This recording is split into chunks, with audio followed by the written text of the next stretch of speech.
এই ধনী লোকটির একটি বিরল রোগ ছিল, যার জন্য সে একজন পারফেক্ট বাবুজি খুঁজছিল, যার জন্য $100 মিলিয়ন পুরস্কার রাখে।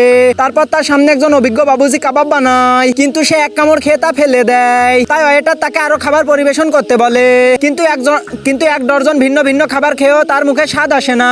তারপর একটি মেয়ে খাবারগুলো মনোযোগ দিয়ে দেখে, তাই ম্যানেজার মেয়েটিকে এমন একটি খাবার বানাতে কয় যাতে লোকটির পছন্দ হয়। তারপর বাবুজি তাকে ঠাট্টা করে বলে যে সে তো ঠিক মতো কাবাবই বানাতে পারে না। তবে ম্যানেজারের মেয়েটির উপরে ভরসা ছিল। তারপর লোকটির ঘড়িতে 12টা বাজায় লোকটি চলে যায়। তারপর মেয়েটির বানানো খাবার লোকটির কাছে পরিবেশন করা হয়, কিন্তু খাবারটির সুগন্ধ লোকটিকে আকর্ষিত করে তোলে এবং সে দেখে যে খাবারটি হলো পাস্তা। তারপর ম্যানেজার রান্নাঘরে ফিরে আসে।